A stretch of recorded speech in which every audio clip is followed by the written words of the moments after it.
3일 목요일 열왕기 17장 24절로 41절 사마리아의 혼합종교입니다. 이제 아수르가 북이스라엘을 점령하고 사마리아 땅에는 바벨론을 위시해서 각처에서 몰려온 이방인들이 거주하게 됩니다. 그들은 자신들의 우상들과 함께 소위 그들이 사마리아의 지방신이라고 여기는 여호와를 동시에 섬기기 시작하는 것이죠.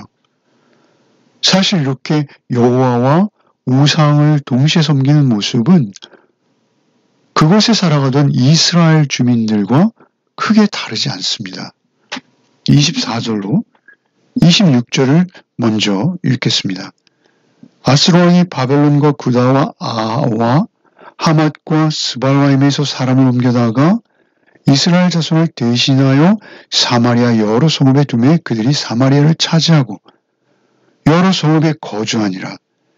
그들이 처음으로 거기에 거주할 때 여호와를 경외하지 아니함으로 여호와께서 사자들을 그들 가운데 보내심에 몇 사람을 죽인지라. 그러므로 어떤 사람이 아수르 왕에게 말하여 이르되 왕께서 사마리아 여러 성읍에 옮겨 거주하게 하신 민족들이 그 땅 신의 법을 알지 못함으로 그들의 신이 사자들을 그들 가운데 보내매 그들을 죽였사오니 이는 그들이 그 땅 신의 법을 알지 못함이니라 하니라. 이스라엘 백성이 이방 족속의 풍속을 쫓아 우상을 섬기고 악을 행함으로 하나님께서 그들에게 주셨던 약속의 땅에서 쫓겨가게 하셨죠. 그리고 그곳에 이제 새로운 사람들, 곧 이방인들이 몰려와서 거주하게 되는 것이죠. 아수르의 지배자들은 이스라엘의 독특한 여호와 신앙과 폐쇄적인 민족성으로 인해서 그들을 통치하기 쉽지 않을 것이다 라고 여겼을 것이죠. 더구나 그들의 기본적인 정책은 점령제 백성들을 뒤섞어버려서 그 민족의 정체성을 상실하게 해서 그것을 통치하기 쉽도록 하는 그러한 정책을 펼치고 있었습니다. 이런 정책의 결과 결국 사마리아 이스라엘 사람들은 강제 이주를 당했고요. 그리고 그 땅에는 이방인들이 거주하는 것이죠. 그래서 민족적으로도 섞여버렸고요. 문화적으로, 더욱이 종교적으로는 혼합성을 띠는 지역이 되고 마는 것이죠. 결국 사마리아는 계속되는 역사 속에서도 유대인들, 정통 유대인들에게 대표적으로 아주 경멸받는 그런 지역으로 이제 떨어지고 마는 것이죠. 하나님께서는 우상 숭배하는 이방인들에게 하나님을 알리기 원하셨습니다. 그래서 사자들을 보내신 것이죠. 또 한 가지는 이스라엘 자손들에게도 여호와 하나님을 기억하게 하고자 사자들을 보낸 것입니다. 그 사자들로 인해서 많은 사람들이 죽자 그들은 즉시 아수르 왕에게 그 지역의 신을 어떻게 섬기는지 그 방법을 알지 못해서 사자들을 그 신이 보내어 우리가 많이 물려 죽었다라고 보고를 하죠. 그 대책을 요구하는 것입니다. 여기서 한 가지 흥미로운 것은 그들은 자신들이 그 짐승에 불과한 사자들에게 물려 죽었지만 그 많은 자들이 사자에게 물려 희생당한 것은 그 지역 신이 노한 것이다. 이렇게 해석하고 판단하는 것이죠. 놀랍지 않습니까? 정작 그 땅에 하나님의 구원을 체험하고 애굽으로 또 많은 이적을 경험하고 또 그 땅에서 살아가면서도 숱한 표적을 보았던 이스라엘은 그 많은 기적을 보고도 하나님을 의식하지 못했습니다. 그간의 이스라엘이 얼마나 많은 하나님의 경고와 기적들을 경험했습니까? 반응하지 않았던 것이죠. 그런데 놀라운 것은 이방인들은 그 사자들에 물려 죽은 단 한 번의 경고로 즉각 반응하고 있죠.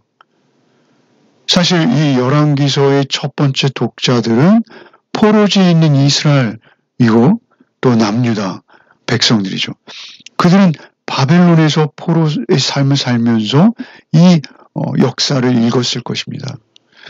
그들은 이런 기록을 읽으면서 어떤 생각을 했을까요? 자신들이 얼마나 지독하게 하나님 앞에서 완고했고 하나님께서 그들과 함께 하시고 많이 간섭해 주셨음에도 정말 돌이키지 못하고 깨닫지 못했구나 라는 것을 깊이 뉘우치지 않았을까요? 27절로 33절을 읽겠습니다. 아수르 왕이 명령을 이르되 너희는 그곳에서 사로잡아 온 제사장 한 사람을 그곳으로 데리고 가되 그가 그곳에 가서 거주하며 그 땅 신의 법을 무리에게 가르치게 하라 하니 이에 사마리아에서 사로잡혀간 제사장 중 한 사람이 와서 베델에 살며 백성에게 어떻게 여호와를 경외할지를 가르쳤더라. 그러나 각 민족이 각기 자기의 신상들을 만들어 사마리아 사람이 지은 여러 산당들에 두되 각 민족이 자기들이 거주한 성읍에서 그렇게 하여 바벨론 사람들은 숫꽃 분옷을 만들었고 굿 사람들은 네르가를 만들었고 하맛 사람들은 아시마를 만들었고 아와 사람들은 니파스와 다르닥을 만들었고 스바라인 사람들은 그 자녀를 불살라 그들의 신 아드람멜렉과 아남멜렉에게 드렸으며 그리 또 여호와를 경외하여 자기 중에서 사람을 산당의 제사장으로 택하여 그 산당들에서 자기를 위하여 제사를 드리게 하니라. 이와 같이 그들이 여호와도 경외하고 또한 어디서부터 옮겨왔던지 그 민족의 풍속대로 자기의 신들도 섬겼더라. 결국 그들이 내오는 대책은 사마리아에서 잡혀간 사람 중 제사장 한 사람을 데려와서 어떻게 여호와를 경외하는지 그 방법을 가르침받자라는 것이었죠. 결과 사마리아에 있던 제사장 중 한 사람이 베델에 와서 하나님을 경외하는 법을 가르치게 됩니다. 결과 그들은 이제 지역마다 여러 산당을 두고 이제 자신들을 위해서 또 다른 제사장들을 선택하여 뽑아 세우고 제사를 드리게 하는 것이죠. 그들은 여호와에게도 제사하며 경외하고 또 자신들의 우상도 겸하여 섬기는 삶을 사는 것이죠. 그들이 하나님과 동시에 섬겼던 우상들의 모습은 참으로 끔찍하죠. 여기에 소개된 대로 그 가운데 어떤 우상은 자신들의 자녀들을 인신제사로 주는 그런 끔찍한 우상을 섬기면서 또 동시에 하나님도 섬겼다는 것이죠. 이것이 어떻게 가능할 수 있겠습니까? 그들이 섬기는 하나님은 성경에 기록된 또 하나님께서 이스라엘에게 보여주신 그런 하나님이 아닌 것이죠. 심지어 하나님을 경외했다라고 본문이 기록하지만 이것은 바르게 경외한 것이 아니죠. 하나님께서 원하시는 경외함으로 경외하지 않았다라는 것은 너무도 뻔한 것이죠. 포로지에서 데려온 제사장, 그들은 정통 레위인이 아닙니다. 북이스라엘에서 세웠던 금송아지에게 제사하기 위해서 사마리아에서 마음대로 뽑아 세운 제사장들이죠. 레위인이 아닐 뿐만 아니라 그들은 율법에 대해서도 거의 무지한 자들이었을 것입니다. 거기에 그들이 하나님을 경외하게 가르쳤다는 것이죠. 이것이 얼마나 엉터리 가르침이었을까요? 금송아지를 하나님으로 섬기고 있는 그들이 또 다른 어떤 하나님을 가르쳤을 것이죠. 그들이 하나님을 섬긴다 하면서도 여전히 우상을 동시에 섬기고 있다는 것을 보아서도 그들이 알고 있는 하나님은 기록된 하나님이 아닌 것이죠. 제사와 율법의 가르침을 베푸는 제사장들, 그들이 바른 신앙을 가지고 있지 않다는 것이죠. 바른 지도자가 아니었기에 오히려 그들의 가르침은 더 해로울 수 있다는 것입니다. 결과 그들은 여전히 혼합주의에 머물렀고 그 혼합주의는 오히려 하나님 경외함을 약화시키고 아니 오히려 혼란 상태로 빠뜨려 저주에 이르게 하는 결과만 가져오는 것이죠.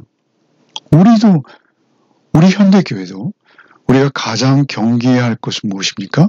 이런 혼합주의적 신앙입니다. 오늘 우리에게 가장 세속적인 우상은 무엇입니까? 그것은 경제적인 우상입니다. 그 물질의 가치보다 하나님께서 주신 가르침이 우선해야 하는데 그 경계가 허물어지거나 그 순위가 바뀌어버리는 경우가 얼마나 많은지요. 그것이 심각한 것이죠. 그래서 예수께서 오셔서 이렇게 말씀하시지 않습니까? 한 사람이 두 주인을 섬기지 못할 것이니 혹 이를 미워하고 저를 사랑하거나 혹 이를 중히 여기고 저를 경히 여김이라. 너희가 하나님과 재물을 겸하여 섬기지 못하느니라 라고 말씀하지 않습니까? 우리의 삶에서 이 기준이 무너지지 않았는지 우리는 우리 자신을 늘 점검해야 합니다. 구체적 삶의 대목과 정황에서 점검해야 하는 것이죠. 34절로 41절을 읽겠습니다. 그들이 오늘까지 이전 풍속대로 행하여 여호와를 경외하지 아니하며 또 여호와께서 이스라엘이라 이름하여 주신 야곱의 자손에게 명령하신 율례와 법도와 율법과 계명을 준행하지 아니하는도다. 옛적에 여호와께서 야곱의 자손에게 언약을 세우시고 그들에게 명령하여 이르시되 너희는 다른 신을 경외하지 말며 그를 경배하지 말며 그를 섬기지 말며 그에게 제사하지 말고 오직 큰 능력과 편팔로 너희를 애굽에서 인도하여 내신 여호와만 경외하여 그를 예배하며 그에게 제사를 드릴 것이며 또 여호와가 너희를 위하여 기록한 율례와 법도와 율법과 계명을 지켜 영원히 행하고 다른 신들을 경외하지 말며 또 내가 너희와 세운 언약을 잊지 말며 다른 신들을 경외하지 말고 오직 너희 하나님 여호와만을 경외하라. 그가 너희를 모든 원수의 손에서 건져내리라 하셨으나 그러나 그들이 듣지 아니하고 오히려 이전 풍속대로 행하였느니라. 이 여러 민족이 여호와를 경외하고 또 그 아로새긴 우상을 섬기니 그들의 자자손손이 그들의 조상들이 행하던 대로 그들도 오늘까지 행하니라. 우리는 열왕기서를 읽을 때 이 책의 1차 독자는 포로지 남유다 이스라엘 그 포로로 끌려온 그들이라는 것을 자주 떠올려야 합니다. 그래야 우리가 바른 교훈을 얻을 수 있다는 것이죠. 그들의 잘못은 무엇이었습니까? 34절에 하나님의 율례와 법도 그리고 율법과 계명을 준행하지 않은 것이라고 정확히 지적하시죠. 이 단어들 가운데 법도는 우리가 잘 아는 미시파트라는 단어입니다. 우리가 공의 또는 정의로 번역하는 단어입니다. 여기서의 법도는 하나님의 뜻을 따라 공의를 행하는 것, 이것으로 보아야 합니다. 그들의 삶에서 하나님의 공의를 따라 살아가는 삶이 없다면 그 어떤 것도 하나님을 경외하는 태도로 볼 수 없는 것이죠. 그런데 그들이 하나님을 경외했다라고 본문이 기록하고 있어요. 이것은 잘못된 경외를 말하는 것입니다. 또한 이어지는 율법은 무엇입니까? 이것은 우리가 잘 아는 히브리어 토라입니다. 토라. 하나님 말씀 전체이죠. 하나님께서 이스라엘에게 주셨던 하나님의 모든 말씀들을 말하는 것입니다. 말씀을 따르지 않고 하나님의 정의를 저버리는 것, 그 자체가 다른 신을 섬기는 것과 다르지 않은 것입니다. 35절에서 이 말씀하신 율례와 법도 율법과 계명을 37절에 또다시 반복하시죠. 이 네 단어를 두 번이나 반복하세요. 이것은 오직 너희를 위하여 기록한 것이라고 37절에는 말씀하세요. 이스라엘을 위하여 주신 것이죠. 말씀은 이스라엘이 복받고 하나님 앞에서 의롭고 사랑스럽게 살아가게 하기 위해서 주신 것이다 라는 것이죠. 그들을 애굽에서 인도하신 목적이 무엇입니까? 여호와를 경외하며 예배하며 경배하며 제사 드리는 것, 그 중요하죠. 그러나 더욱 중요한 것은 율례와 법도와 율법과 계명을 지켜 영원히 행하는 것, 그것이 더욱 중요하다라는 것을 오늘 본문이 강조하시는 것입니다. 그렇게 했다면 너희는 그 어떤 원수의 손에서도 건져냄을 받았을 것이다. 건져냄을 받았다라고 오늘 본문이 특별히 말씀하시죠. 그들이 아스로와 바벨론의 포로로 끌려가 있지만 그들이 다시 하나님의 율법과 법도와 율법과 계명을 지키기 위해서 하나님을 향해 돌이킨다면 언제든지 건진받을 수 있다는 것입니다.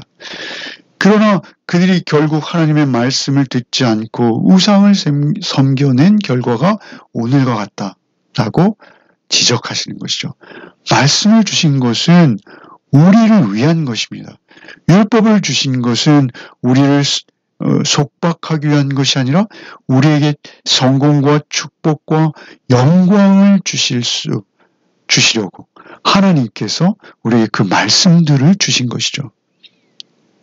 오늘 우리는 얼마나 이렇게 다원화된 세상, 문화와 종교가 섞여 있는 그런 세상에 살고 있는지 모릅니다. 여기서는 이런 소리가 들려오고 저기서는 저런 말들이 들려옵니다. 그러나 우리가 잊지 말아야 될 가장 중요한 것은 성경 말씀입니다.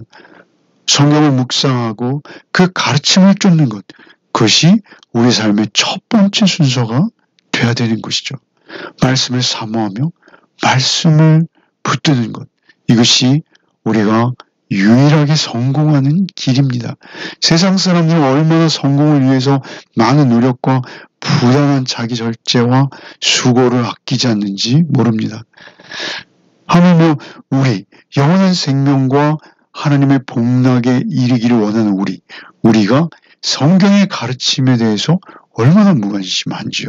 성경의 가르침에 진지하게 고민하고 그 말씀을 따르는데 우리의 노력과 수고를 아끼지 않는 것, 그래서 너무나 당연한 것입니다.